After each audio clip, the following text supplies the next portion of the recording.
बातमी चंद्रशेखर बावनकुळे यांनी केलेल्या वक्तव्यासंदर्भात आहे। पराभव दिसता शिवबाठाची भाषा बदलली। ईव्हीएम वर बोलणारे आता मतदार यादीवर बोलतायत। शिवबाठा काँग्रेसचा अजेंडा चालवतोय असं म्हणत चंद्रशेखर बावनकुळे यांनी शिवबाठावर टीका केली आहे।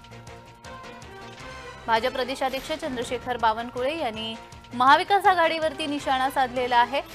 आधी ईव्हीएम वर बोलणारे आता मतदार यादीवर बोलतायत असा त्यांनी आरोप केलाय।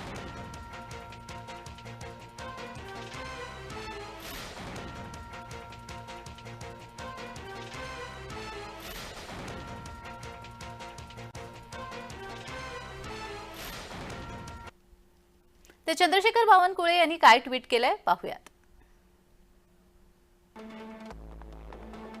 विधानसभा निवडणुकीमध्ये होणारा पराभव इतका लख्खपणे दिसू लागलाय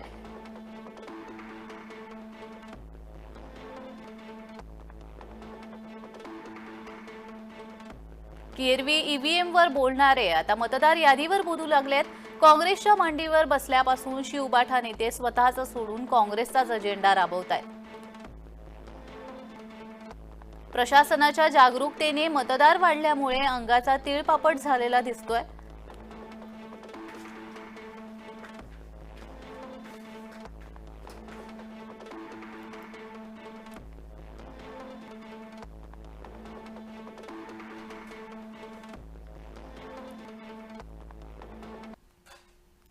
तर या संदर्भात बोलण्यासाठी आपल्यासोबत काँग्रेसचे प्रवक्ता कपिल ढोके हे जोडले गेलेले आहेत। नमस्कार ढोकेजी, तुमचं स्वागत आहे। खरं तर आता चंद्रशेखर बावनकुळे यांचं एक ट्विट समोर येतंय, कारण आतापर्यंत जे ईव्हीएम वर बोलत होते ते आता मतदार यादीवर बोलू लागले, तसं ट्विट चंद्रशेखर बावनकुळे यांनी केलंय। आपली प्रतिक्रिया?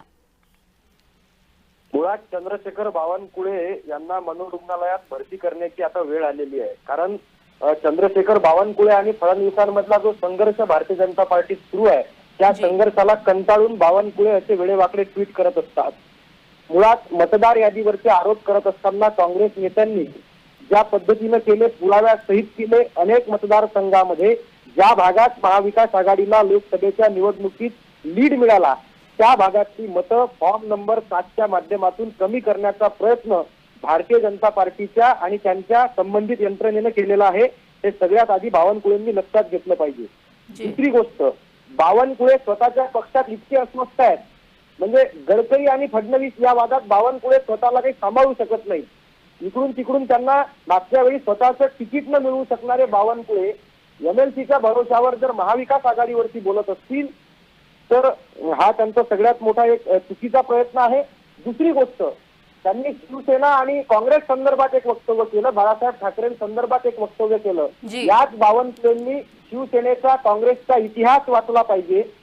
ज्यावेळी अनेक संघटनांवर बंदी घालण्याचा प्रयत्न सुरू होता त्यावेळी इंदिरा गांधींनी बाळासाहेब ठाकरेंना बोलवून घेतलं आणि ज्या संघटनांवर बंदी घालायची आहे त्या यादीमधून शिवसेनेचं नाव वगळण्यात यावं असं म्हणून त्यावेळी शिवसेना वारीला सुद्धा प्रोत्साहन दिलं।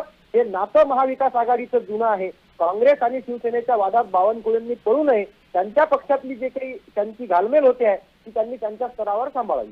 जी जी जी मात्र शिवबाठा आता काँग्रेसच्याच धर्तीवर चाललेली आहे किंवा त्यांच्या मांडीवर बसली असं देखील वक्तव्य त्यांच्याकडून करण्यात आलंय।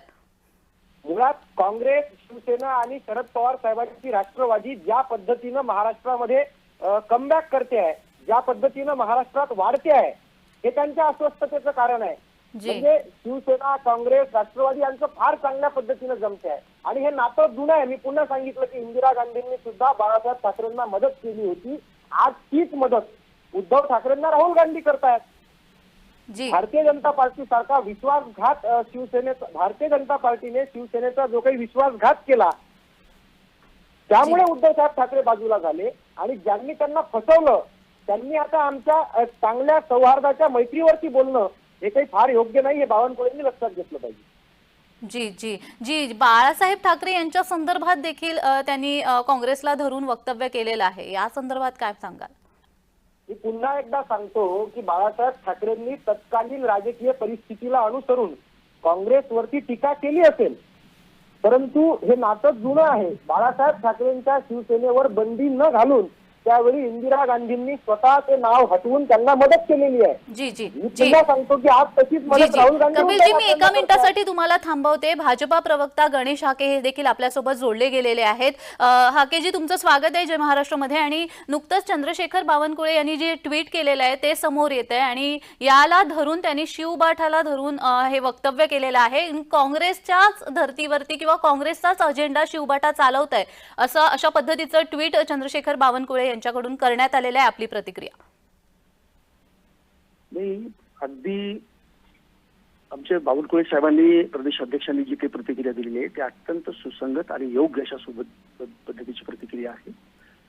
खरं म्हणजे इतिहास जर पाहिला तर इतिहासामध्ये ज्या पद्धतीने बाळासाहेबांनी काँग्रेसला सतत विरोध केला आणि काँग्रेसच्या लोकांनी बाळासाहेबांना सतत टार्गेट केलं, जेलमध्ये टाकण्याचा प्रयत्न केला, बंदी आणण्याचा त्याच्यावरती प्रयत्न केला, ज्या ज्या गोष्टी काँग्रेसने केल्या त्या अत्यंत म्हणजे खरं म्हणजे त्यावेळेला निंदनीय अशा स्वरूपाच्याच होत्या.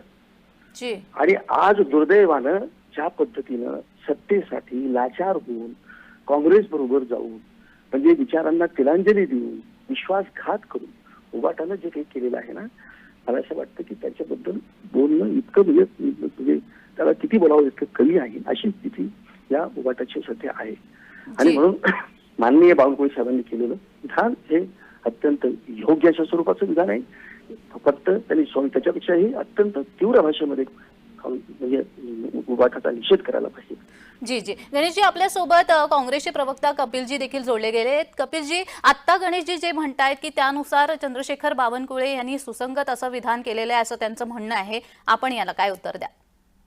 मुळात चंद्रशेखर बावनकुळेंचं विधान जर सुसंगत असेल तर काँग्रेसचा अजेंडा उबाठा चालवत आहे, शिवसेना उबाठा चालवत आहे असं जर त्यांना वाटत असेल तर निश्चितच काँग्रेसचा अजेंडा हा महाराष्ट्राच्या हिताचा आहे हे उद्धव साहेब ठाकरे यांनी समजून घेतलं आणि म्हणून त्याला पाठिंबा दिला. दुसरी महत्वाची गोष्ट, बाळासाहेब ठाकरे बद्दल ते बोलत आहेत.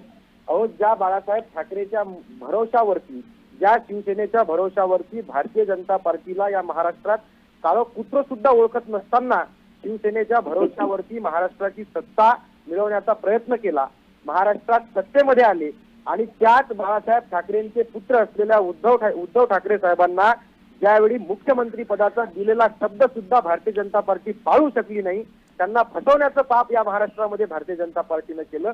विश्वासघाताचं काम महाराष्ट्रामध्ये भाजपानं केलेलं आहे.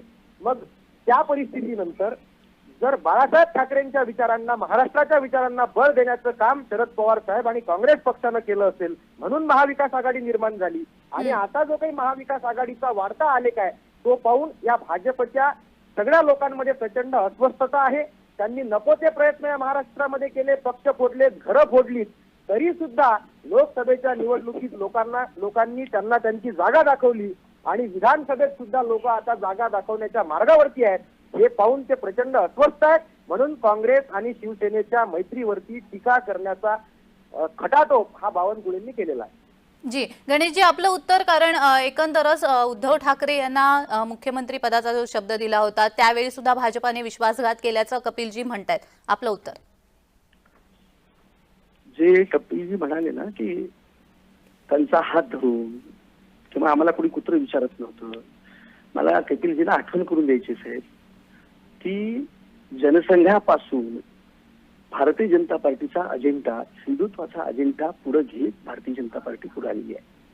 अहो, शिवसेनेची स्थापना ऐकून घ्या कपिल, अरे ऐकून घ्या तुम्ही माझं. तुम्हाला मी बोलताना मध्ये अडवलं नाही कपिलजी, तुम्हाला मी बोलताना अडवलं नाही. तुम्हाला ज्ञान नसेल, अज्ञानी असाल तुम्ही, तुम्हाला कळत नसेल, तुम्हाला काळ कुठलं विचारत नव्हतं. शिवसेनेच्या बळावर भारतीय जनता पार्टी महाराष्ट्रामध्ये फोफावलेली आहे. बघा कपिलजी, तुम्हाला एवढं ज्ञान नसेल, इतके तुम्ही जर अज्ञानी जर असाल ना की तुम्हाला हिंदुत्वाचा अजेंडा असेल, ती आयडिओलॉजी असेल, हे बघा नाही तुम्हाला तुम्ही बोलताना तुम्हाला मी मध्ये अडवलेलं नव्हतं कपिलजी. मला वाटतं की हे हॅलो कपिलजी, त्यांना बोलू द्या आणि त्यानंतर तुम्ही आपलं मत व्यक्त करा. नाही मला सांगा, त्यांना एवढा तरी सुसंस्कृतपणा ठेवायला सांगा. मी बोलत असताना त्यांना मी अजिबात जी गणेशजी, तुम्ही बोला, कपिलजी तुम्हालाही वेळ दिली जाईल. नाही सुसंस्कृतपणा त्यांना थोडासा ठेवा म्हणावं. दुसऱ्याचं ऐकायला शिका म्हणा थोडंसं. भाजपवाल्यांनी आम्हाला सुसंस्कृतपणा शिकवू नये हे लक्षात बरं घेतलं का? नाही, पाहिजे. नाही. कृतज्ञ लोकांचा नाही, पक्ष म्हणजे भारतीय जनता मी पार्टी तुम्हाला आहे. सांगितलं ना, एक तर तुम्ही इतके अज्ञानी आहात, तुम्हाला माहिती नाही की हिंदुत्वाचा अजेंडा कोण चालवला, कधी चालवता, कधीपासून आहे. भाजपवाले किती अहो, मला अज्ञानी आहेत सांगितलं तपासलं पाहिजे तुमचा आधी. अभ्यास करा पहिल्यांदा, हिंदुत्वाचा आणि मग अजेंडा तुम्ही तुमचा जरी असला, या गोष्टीवरती, तरी अजेंडावरती, बाळासाहेब हिंदुत्वाच्या विचारावरती बोला. केलेल्या कामाच्या भरोश्यावर तुमच्यासारख्या भाजप अज्ञानी सत्तेत येऊ लोकांबरोबर शकते. चर्चा ते करण्याची मला मान्य इच्छा करा, नाही आहे. मान्य तुम्हाला करायला सांगितलं शिकलं का? पाहिजे. असं भाजपवाल्यांनी बघा. मान्य करायला शिकलं पाहिजे. सुसंस्कृतपणाच्या नाही. गप्पा तुमच्यासारख्यांनी मारू नये कृतज्ञ लोकांनी. हा, बरं का, की त्यामुळं की ज्यांचा कोणाचा आम्ही हात धरून नाही मोठे झालेलो, आमच्या विचाराने आम्ही मोठी झालो. मोठेने आज एवढ्या 22 राज्यामध्ये देशामध्ये सत्ता आली आहे. तुम्हाला सांगतो की देशात सत्ता तिसऱ्यांदा लोकांनी दिली आहे. कळलं का तुम्हाला कपिलजी? तुम्हाला जे खाली म्हणजे इतक्या वर्षाच्या तुमच्या इतिहासाची परंपरा असताना सुद्धा तुम्हाला लोकांनी जे झिडकारले ना, त्याचं कारण ते आहे. कारण तुम्ही ज्या पद्धतीनं लोकांची फसवणूक केलेली आहे ना, त्या फसवणुकीमुळे लोकांनी तुम्हाला नाकारलंय.